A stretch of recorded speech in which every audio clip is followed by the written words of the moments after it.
Hello and welcome to the Bit Digital First Quarter 2025 Earnings Conference Call. Good morning, good afternoon, and good evening, depending on where you are joining us from. Thank you for being here. We are just giving a few more moments for attendees to dial in, so thank you for your patience. While we wait, please note that during this call, all participant lines will be in an listen-only mode. Following the officer's update, we will open the floor for a question-and-answer session. If you have a question at that time, simply press star 1 on your telephone keypad. Also, as a reminder, today's conference is being recorded. I'll now hand it over to your host, Cameron Schneer, Head of Investor Relations at Bit Digital. Cameron, the floor is yours. Thank you. Good morning and welcome to the Bit Digital First Quarter 2025 Earnings Call. Joining us on the call today are Sam Tabar, Chief Executive Officer, and Eric Wong, Chief Financial Officer. Before we begin, I would like to remind all participants that some of the statements we will be making today are forward-looking. These matters involve risks and uncertainties that could cause our results to differ materially from those projected in these statements. I therefore refer you to yesterday's 10-K filing and our other SEC filings. Our comments today may also include non-GAAP financial measures. Additional details and reconciliation to the most directly comparable GAAP financial measures can be found in our 10-K filing, which is on our website. After our prepared remarks, we will open the call up for questions. If you would like to ask a question, please hit star 1 on your keypad. With that covered, I will turn the call over to Sam to discuss our performance. Sam? Thank you, Cam. Ladies and gentlemen, thank you for joining us on the call today. Today, I'll walk through our first quarter results and provide key updates across the different business units at Bit Digital. Let's start with the mining business.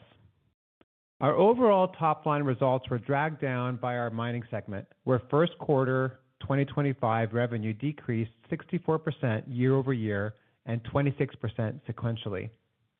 This contrasts greatly with our HPC business lines, which demonstrated solid growth. Mining results were affected by the 2024 halving event and by our fleet redeployment program as we exited Coinmint facilities at the end of 2024. These factors contributed to an 80% year-over-year decline in production to 83 Bitcoins for the quarter.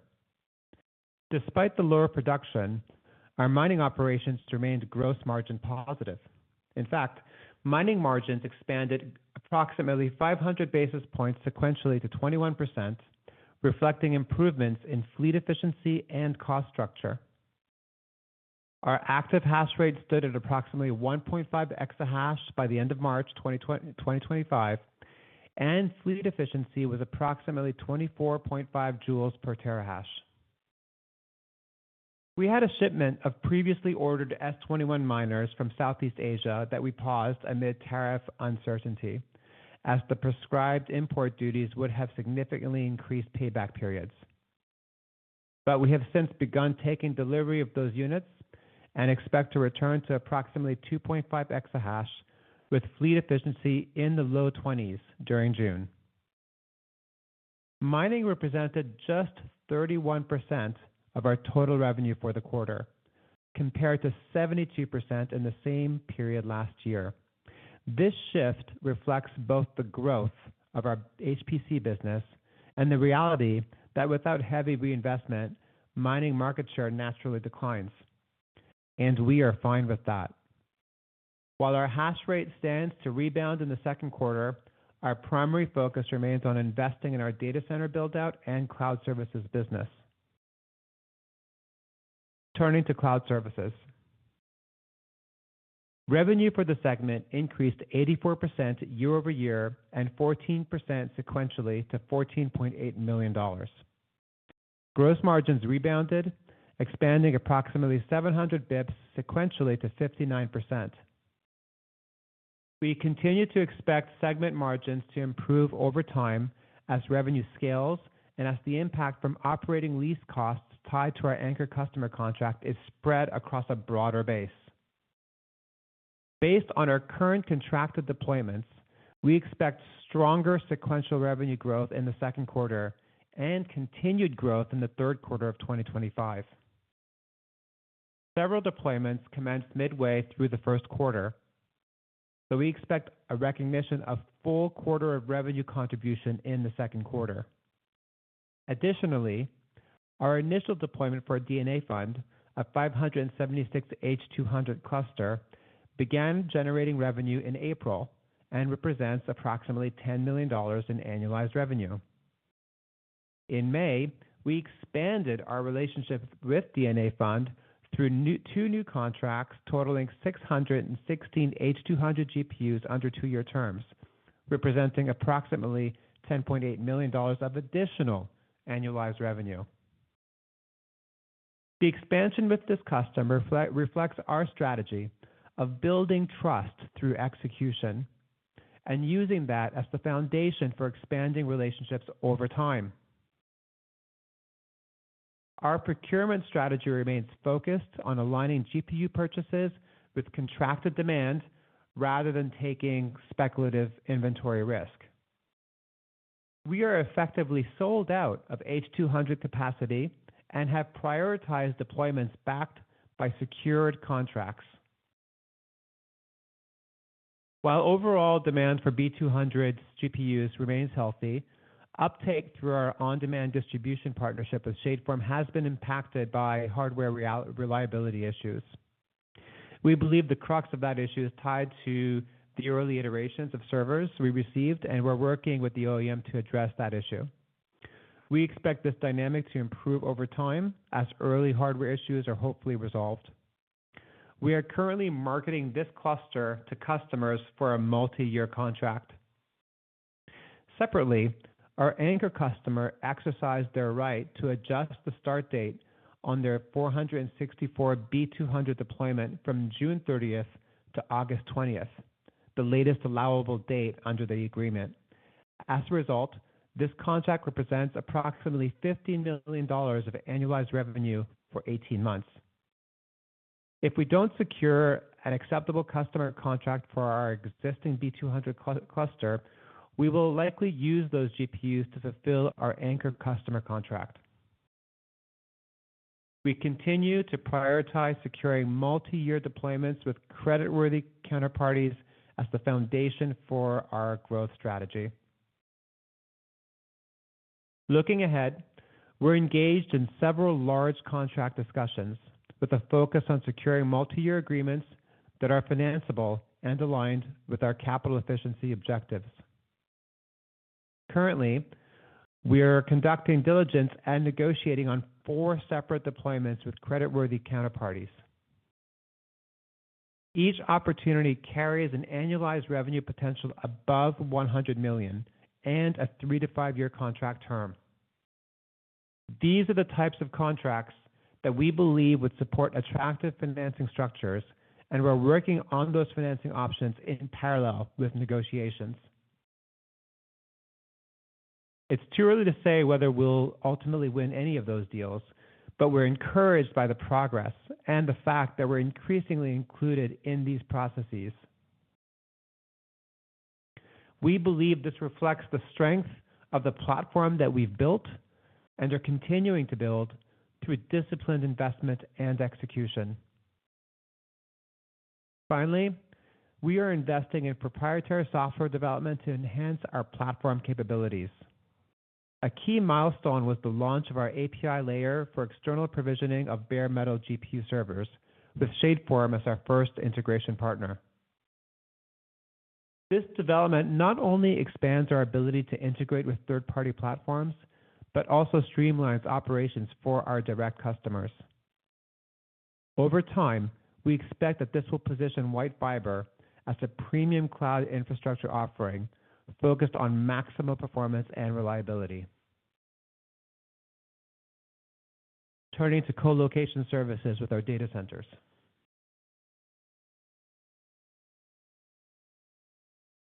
Development activity continues across our sites. While the segment represents a small portion of Q1 revenue, we are laying the foundation for this segment to be a major growth engine in the coming years. At Montreal 2, development timelines have shifted modestly, and we now expect initial capacity to come online around early to mid third quarter. The delay is largely due to the timing of debt financing, which we had expected to secure quicker, but we're now in the very, very final stages. We recently completed the physical installation of a pilot GB200 liquid-cooled system at Montreal 2. While not yet operational, the project supports collaboration between our cloud services and colocation teams, providing our cloud team a platform to test next-generation hardware and our data center team early exposure to advanced liquid-cooled systems.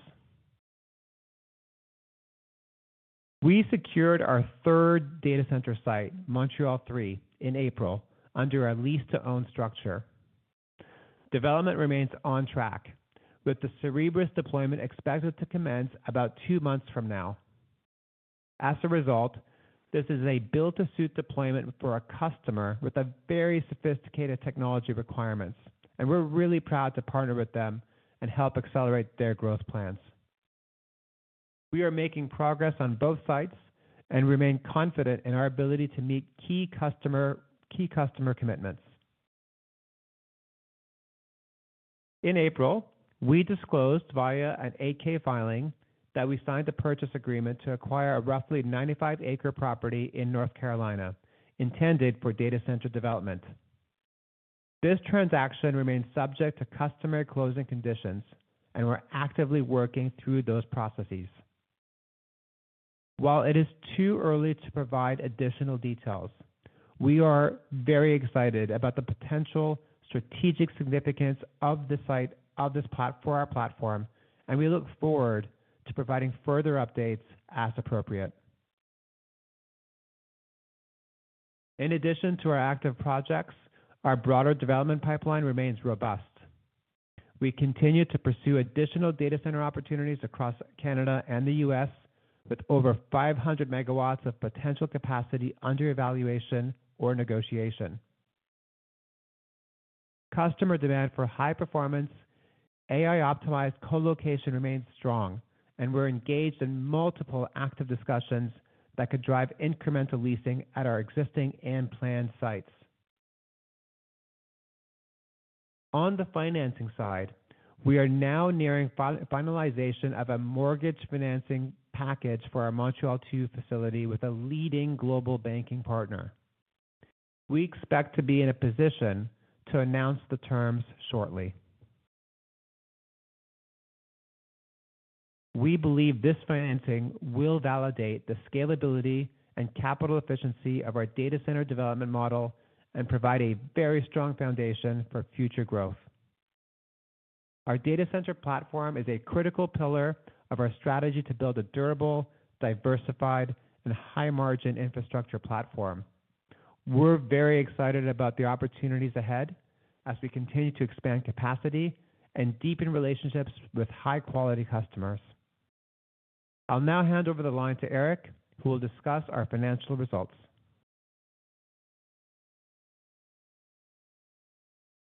Thank you, Sam. I will now walk through our financial results for the first quarter of 2025. Total revenue for the quarter was $25.1 million, a 17% decrease compared to the same quarter last year, and slightly below the $26.1 million reported in the first quarter of 2024. The decline was primarily due to the lower Bitcoin mining revenue, which was partially offset by growth in our cloud services business and a full quarter of colocation revenue. Bitcoin mining revenue was $7.8 million, down 64% year-over-year and 26% sequentially. This decline reflects the impact of April 2024 halving, increased network difficulty, and a temporary decrease in operational hash rate as we exited equipment facilities.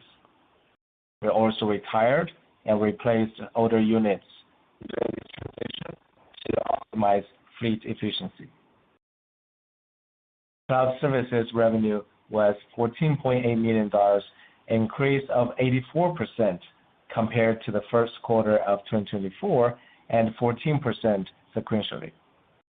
Growth was supported by new cloud contracts signed in both late 2024 and during the first quarter of 2025.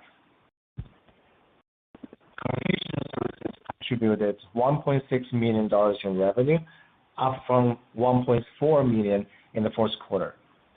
This reflects a full quarter of operations following our acquisition of Innovum in late 2024. Ethereum staking revenue was $0.6 million, slightly lower than the prior quarter. Our cost of revenue, excluding depreciation, was $12.8 million, down from $16.2 million in the same period last year, and flat compared to the first quarter. This included $6.1 million in cloud services costs and $6.1 million in mining costs. Gross profit was $12.3 million, representing a total gross margin of 49%. That compares to 47% in the same quarter last year and 40% in the first quarter of 2024. Cloud services gross margin expanded to 59% from 52% last quarter, reflecting improved utilization and scale. Colocation services gross margin improved modestly to 67%. General and administrative expenses were $8.2 million, up from $6 million in Q1 2024, which reflects an increase in headcount as we invest in our HPC business lines. Depreciation and amortization was $7.2 million, up slightly from the prior quarter, mainly due to a larger GPU fleet. As a note, we adjusted our depreciation schedule for cloud services for 3 years, from 3 years to 5 years, which we believe better reflects the useful lives of these assets. This accounting change decreased D&A by approximately $2.5 million for the quarter. Adjusted EBITDA was negative $44.5 million compared to a positive $58.5 million in the first quarter of 2024. This decline was primarily due to a $49.2 million mark-to-market loss on our digital asset holdings, reflecting lower BTC and ETH prices and quarter end. These were non-cash charges and do not reflect changes in operating performance. GAAP net loss per share was 32 cents on a fully diluted basis, compared to earnings of 43 cents per share in the first quarter of 2024. Now turning to the balance sheet. As of March 31st, we held $57.6 million in cash and cash equivalents and $3.7 million in restricted cash. The fair market value of our digital assets was approximately $80 million as of that date. Total liquidity, including digital assets and USDC, was approximately $141 million as of that date. Since then, the price of Bitcoin has increased by 25%, and the price of Ethereum has increased by 40%. The market value of digital asset position has appreciated on a mark-to-market basis. Total assets were $485 million, and the shareholders' equity was $417 million. We remain debt-free.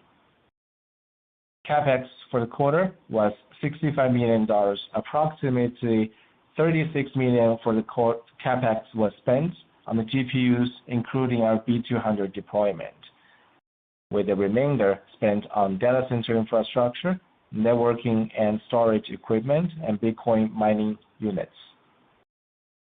I will now hand it back to Sam for closing remarks.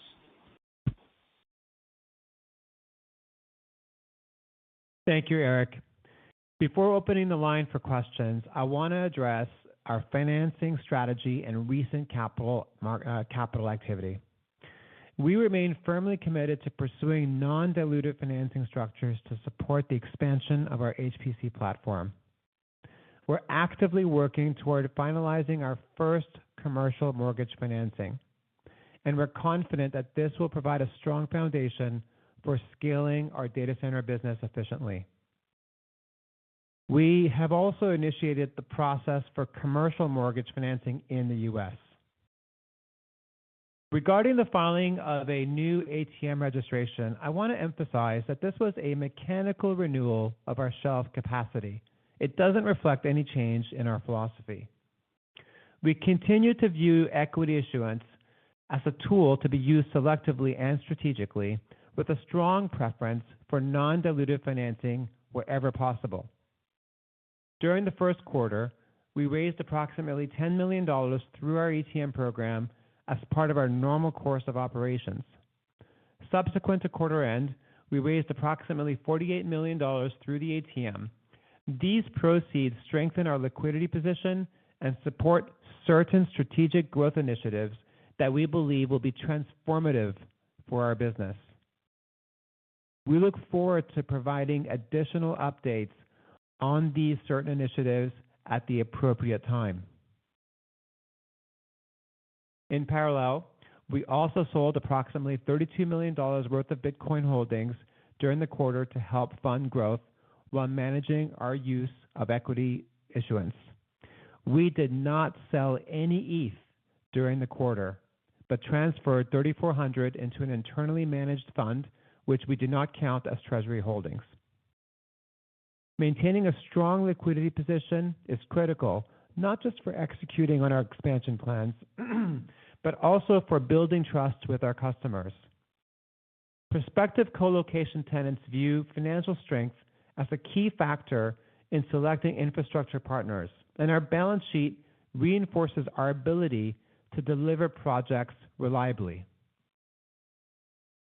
Our focus remains on executing our growth strategy, scaling our infrastructure platform, and pursuing disciplined, shareholder-friendly capital deployment. As our business continues to evolve, we are actively evaluating corporate structure and strategic initiatives to maximize long-term shareholder value. With that, I would like to turn the call over to the operator for Q&A. But as a note, we have Billy Chrysopoulos, who leads our data center business, and Ben Lamson, head of revenue for our cloud business, on the line for Q&A. Thank you. If you would like to ask a question, please signal by pressing star one on your telephone keypad. Please make sure your mute function is turned off to allow your signal to reach our equipment. If you're on a speakerphone, you may need to pick up the handset to signal. A voice prompt on the phone line will indicate when your line is open. We ask that you please limit yourself to one question and then rejoin the queue for additional questions. Again, press star one to join the queue. We'll pause for just a moment to allow everyone an opportunity to signal. We can take our first question from George Sutton with Craig-Hallum. Thank you. Thank you, Ben. I'd like to address my question to you, if I could, on the White 5 rebranding. Can you just give us an update of how that's been received in the market? And then I know you're working on a lot of platform initiatives that are somewhat new to the market. Can you just give us any updates there? Yeah, happy to. So the rebrand has been really well received. We actually have gone through a few iterations on the website as we've gotten feedback from customers and partners. You may have seen we've recently launched a new version of the website about 2 weeks ago, week and a half ago, and the reviews have been fantastic. So really happy with how that's been panning out for us. In terms of on the platform layer, I want to be careful not release anything a little too soon. We will have some news coming out here in the next couple weeks that will be really exciting. Some first-to-market technology that we're going to be releasing. We're just waiting on some independent third parties to publish some benchmarks around that. So look out for that. That's going to be coming in the coming weeks. And then we've got some other developments coming later this year on the platform side around cross data center workloads which we believe is going to be a revolutionary technology in terms of us being first to market to productize that. So I don't want to say too much just because I want to allow some of these independent third parties to release some of this data, and we'll be able to leverage the media splash there appropriately. But just stay tuned in the next few weeks for some announcements. Understand. Thank you. Thank you. Our next question comes from Brian Dobson with Clear Street. Thanks very much for taking my question this morning. Do you think that we could take maybe a step back and you could provide a 30,000-foot view on how you see demand from hyperscalers and enterprise users evolving over the next 6 months or so? Would that be for the data center side? If so, Billy, please feel free to weigh in. Is that, just to clarify, that's with respect to data centers, colocation, correct? Yeah, that's right. Okay. Billy, would you like to take that? We're seeing very strong and positive demand from not only hyperscalers, but medium-sized neoclouds as well for capacity that we're evaluating and looking to come online later on this year. We should have some news in the next couple of months about that. That's very exciting. Thank you very much. Thank you. Our next question comes from Mike Grondahl with Northland Securities.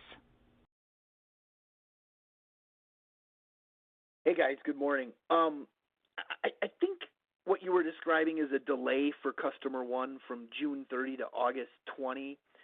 One, can you talk a little bit about why? And then I think you were saying how you were going to use maybe those GPUs for your own book. Just kind of walk us through the options you have there. Yeah, I think the maximal allowable date is the date they've exercised, and as you mentioned, Mike, we have the cluster to honor what they're looking for. So that's a good thing since we already have that cluster, and we could just use that if we don't score multi-year contracts for that current inventory. Is your question about why they shifted the start date a couple of months? And then so what you're saying is, hey, the GPUs might not sit idle until August if you can put them in a new customer win? Correct. Got it. But as for the reasons for shifting, I'm not familiar. Eric, do you have any color on the reasons they're shifting the start date for 2 months? No, I think it has some internal, product development schedule change.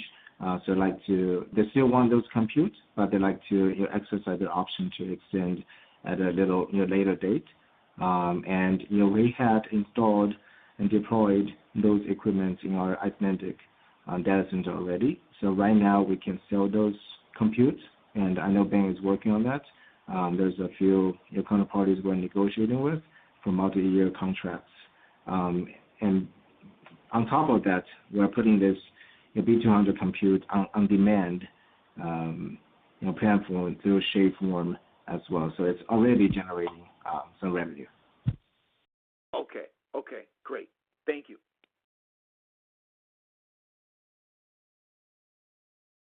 Thank you. Our next question comes from Nick Giles with B. Riley Securities. Hi, Nick. Thank you, operator. Good morning, everyone. Guys, it's good to see you further expand into the U.S. With the North Carolina agreement. So my first question is, how should we think about your desire to continue that expansion in the U.S. versus Canada? And secondly, apologies if I missed this, but can you just outline when those megawatts could be available, what the ramp will ultimately look like, and CapEx expectations? Yeah, well, look, as you know, we disclosed in an 8K that we signed a purchase agreement to acquire a roughly 95-acre property in North Carolina.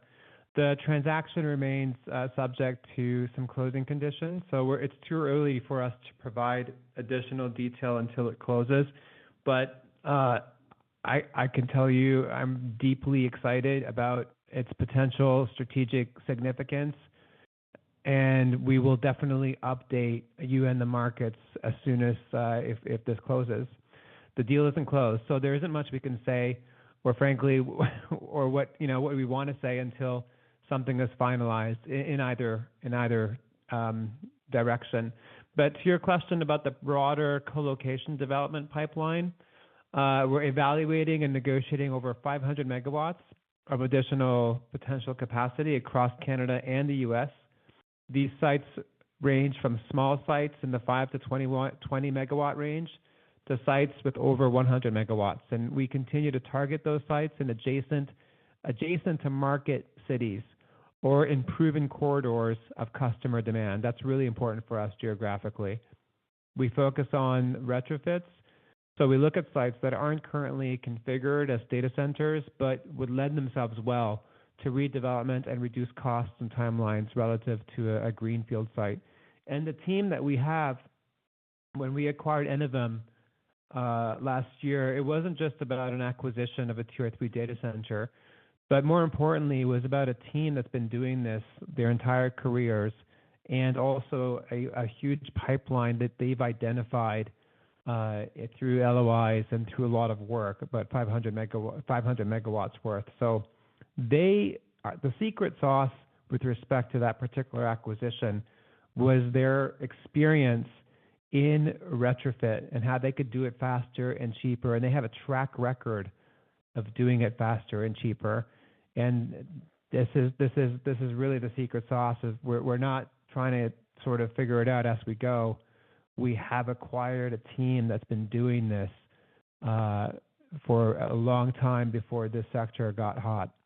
So we're really looking forward to developing that co-location pipeline, and there'll be some exciting, definitely some exciting announcements in the medium-term future, if not the near-term future. Sam, I appreciate all the color and look forward to the updates. Likewise. Thank you for asking. Thank you. Our next question comes from Joe Gomes with Noble Capital.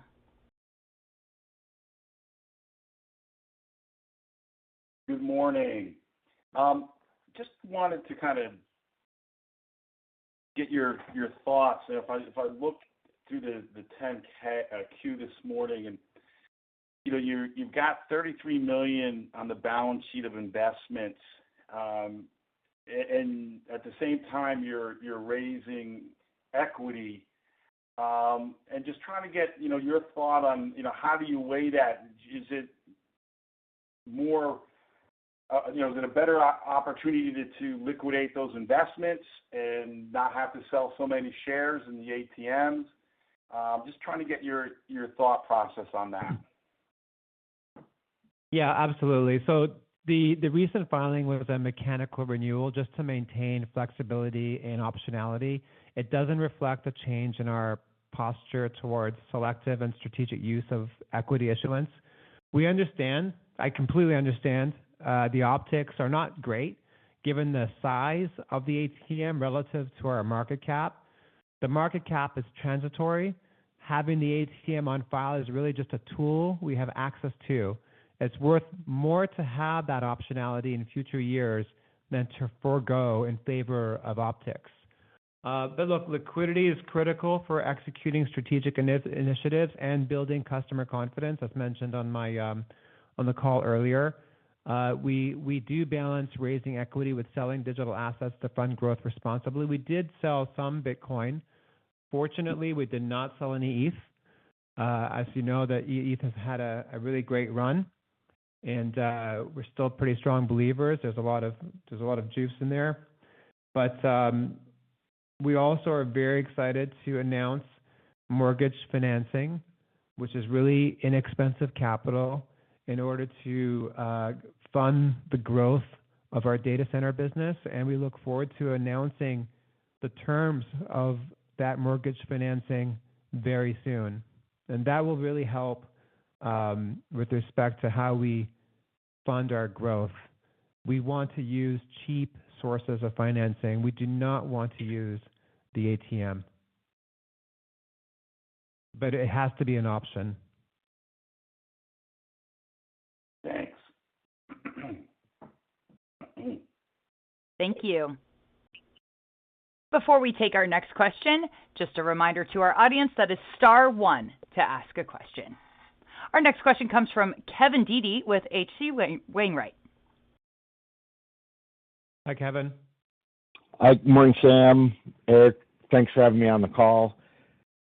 Eric mentioned changing the depreciation schedule, but apart from that, Sam, can you walk through the levers that you can pull or the variables that you see changing the gross margin profile of your cloud and Colo business, and maybe layer in a little discussion on the GPU procurement strategy and filling the Shadeform and DNA fund business? There's a few questions there. Let me rephrase a couple of those questions. With respect to, I'm not sure if it was a question or a comment about changing the depreciation schedule, but 3 years was just overly conservative and way too aggressive. If you look at others in the industry, they do 5, some even do more than 5. So even being at 5 at this point is still, we believe, responsible and conservative. I think the next question you had in there was, what are the different levers to increase the margins of our cloud business and our data center business? Is that correct? Yes, absolutely, Sam. Thank you very much. I apologize for the connection that I'm working with here. Yeah, no, all good. I mean, besides charging more, of course, to the customers, I'd love for Billy to weigh in on the different levers to increase margins. And then go ahead, Cam, please. I can jump in, Sam. Kevin, the biggest thing on the cloud side is really just spreading the operating lease for our anchor customer over a larger revenue base, because that's one of the major COGS items right now. And it's effectively a financing structure, but it's above the line. So just getting more revenue, the absorption across that will naturally drive gross margin up. So any increase in revenue is broadly gross margin accretive. Billy could add in on the data center side, but I think the way we look at it is pretty much every leading edge contract that we sign and revenue that goes on will lift gross margins as well.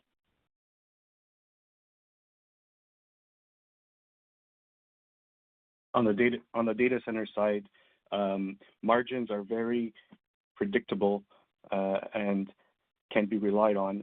Long-term contracts with clients who are very sticky give us great insight on what the numbers will be over the next couple of years. We're aiming for minimum 5-year contracts on that segment. So the predictability and the reliability of those are very certain. Yeah, Sam, could you just touch on your procurement thinking, your GPU procurement thinking? I mean, I knew in the past you both bought and leased. I'm just wondering if that thinking and philosophy is altered in any way. I think Eric is closer to that work stream than I am, so I'd love to. The procurement on the cloud side, just to clarify, which side of the business are you referring to? Procurement for equipment for data centers, or procurement for the GPUs on the cloud side? GPU for cloud, right? Because Bit Digital is responsible for providing the compute for both Shadeform and DNA. Yeah. At least as I understand it. Yeah, I'd love to.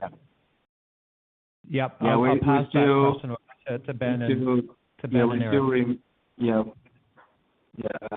We still remain the same strategy. Try to, sign contracts and tie to a procurement so that minimize our exposure to speculative procurement. But at the same time, we did procure some GPUs prior of signing a definitive agreements That would allow us to do some R&D and do some benchmarking and testing as well. So we had completed our deployments in Iceland. Right now, there's a couple of deployments we're working on in Canada at different sites as well. And a higher level, if I may add, we tend to procure those most advanced technologies or GPUs, and which are more attractive to end users at early stage as well. And we had those relationships with OEMs and NVIDIA to get those chips at a faster or more accelerated timeline. Right. Thank you, Eric. Appreciate it. And thanks, Sam. Yeah, thank you. Thank you. It appears that we have no further questions at this time. Mr. Tabar, I'll hand the call back to you for closing remarks. Okay, well then that's it. Then thank you for joining us on the call today, everybody. We appreciate your continued interest and support. We look forward to speaking with you again in the next quarter. This officially concludes our call, and have a great day, everybody.